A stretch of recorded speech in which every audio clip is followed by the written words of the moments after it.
मेरा नाम है हरिया, मैं काम करता हूँ बहुत बढ़िया, खाता हूँ खाना और रोज गाता हूँ गाना। अरे यार, आज तो बहुत देर हो गई। इस खतरनाक जंगल को देखकर तो मेरे हाथ पैर ठंडे हो गए हैं। अगर मैं वक्त पर गांव नहीं पहुंचा तो मालिक बहुत नाराज हो जाएंगे। तभी हरिया को एक आवाज सुनाई देती है। सुनिए हरु जी। अरे, ये आवाज किसने दी? तभी हरिया को सामने कुछ दूर एक औरत खड़ी दिखाई देती है। अरे भाई, ये औरत अकेली इतनी रात को इस जंगल में क्या कर रही है? चलकर पूछना पड़ेगा। फिर हरिया अपनी बैलगाड़ी उस औरत के सामने लाकर रोक देता है और उससे पूछता है। अरे सुनिए, आप इतनी रात को इस खतरनाक जंगल में अकेली क्या कर रही हैं? तभी वो औरत मीठी आवाज में कहती है। अरे हरु जी, आप आ गए। मैं कब से आपका इंतजार कर रही थी। वैसे तो यहाँ से काफी लोग गुजर चुके हैं, लेकिन मैं खास आपका इंतजार कर रही थी।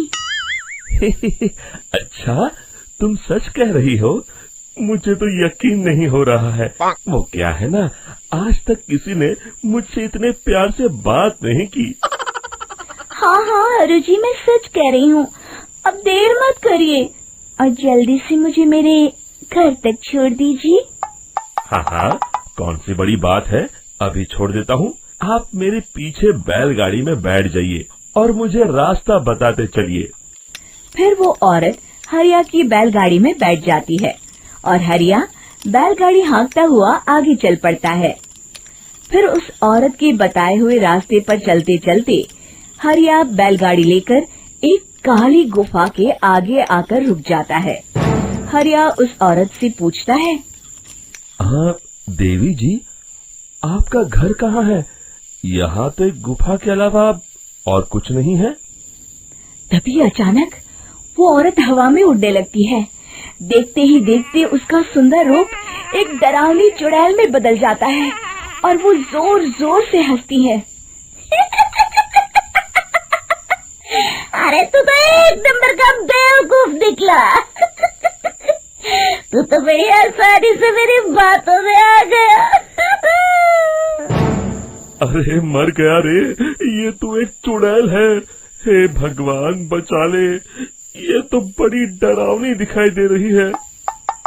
और फिर अगले ही पल हरिया की बैलगाड़ी में रखा सारा सामान हवा में उड़ता हुआ उस काली गुफा के अंदर चला जाता है और वो चुड़ैल भी उस गुफा के अंदर जाकर कहीं गायब हो जाती है।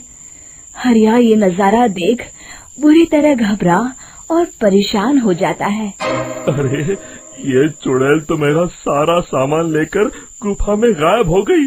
अब क्या होगा?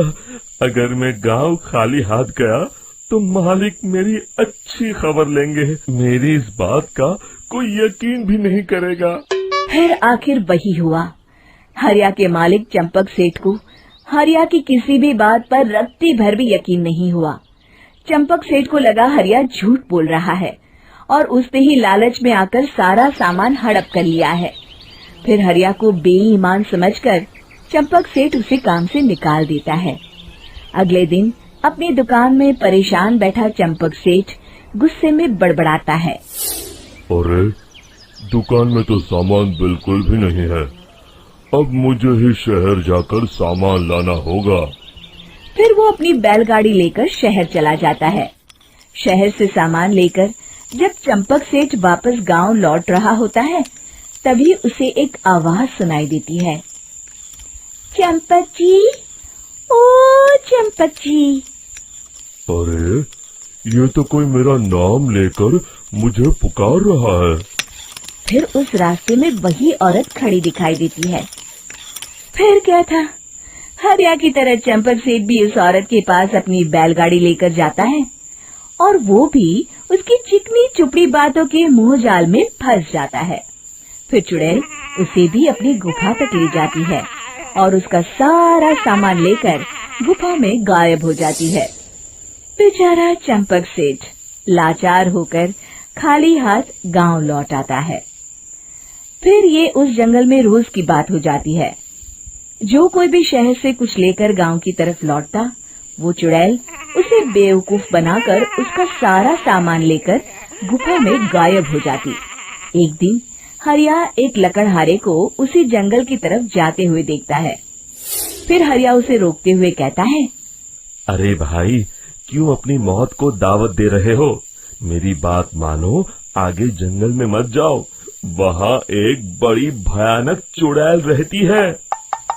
लकड़हारा हरिया की बातों को नजरअंदाज करते हुए कहता है, अरे भाई, मुझे पहले ही बहुत देर हो चुकी है, मुझे जाने दो भाई। शाम तक लकड़ियाँ काट कर शहर के बाजार में बेचना है। तुम अपनी ये कहानी किसी फुर्सत में बैठे इंसान को सुनाओ, मैं तो चला। इतना कहकर लकड़हारा वहाँ से आगे जंगल की तरफ चला जाता है। फिर अगले दिन गांव के मुखिया के घर के बाहर बहुत सारे लोग जमा हो जाते हैं। तभी हाथ में कुल्हाड़ी लिए खड़ा लकड़हारा कहता है, अरे मुखिया जी, अब आप ही हमें बचाइए उस जंगल वाली चुड़ैल से। हमारा सारा काम तो शहर से ही होता है। अरे मुखिया जी, उस चुड़ैल की वजह से तो मैं पूरी तरह बर्बाद हो गया हूँ। हम सबको मिलकर उस चुड़ैल का कोई इलाज करना पड़ेगा। तभी भीड़ में खड़ा वीरा कहता है, आप लोग चिंता मत करिए, कल से वो चुड़ैल किसी को नहीं लूट पाएगी। मेरे पास एक बहुत अच्छी तरकीब है। तभी चंपक सेठ उसका मजाक उड़ाते हुए कहता है, अरे तेरा नाम वीरा है तो क्या हुआ? तूने अभी उस चुड़ैल को देखा नहीं है? जाकर अपना काम कर, बड़ा आया। तब मुखिया जी कहते हैं, नहीं नहीं चंपक सेठ, मुझे लगता है हमें इस लड़के को एक मौका देना चाहिए। फिर सभी गांव वाले मुखिया जी की बातों से सहमत हो जाते हैं और वीरा शाम को एक बैलगाड़ी में कुछ सामान लादकर उस जंगल की ओर चल देता है। वीरा, ओ वीरा, कहाँ जा रहा है? तभी वीरा मुड़ के देखता है, वही चुड़ैल एक औरत के रूप में खड़ी है। अरे बहन जी, मैं आपको ही ढूंढ रहा था। देखिए, मैं आपके लिए क्या लाया हूँ। अरे वाह, तो खुद मेरे लिए इतना सामान लाया है। तू ही अकेला गांव में समझदार है। जरा देखो, मैं भी खोल के, बड़े भूख लगी है। जैसे ही चुड़ैल उस सामान पर से कपड़ा हटाती है, एक भगवान शिव की तेज रोशनी उसके अंदर मूर्ति से निकलती है और चुड़ैल अपने असली रूप में आकर जलने लगती है। अरे मैं जल रही हूँ, बचाओ! बचाओ! ओम नमः शिवाय, मर गई मैं! देखते ही देखते वो चुड़ैल राख के साथ उड़ जाती है और सभी गांव वाले भी वहां जाते हैं। शिक्षा बुराई पे सदा अच्छाई की ही जीत होती है।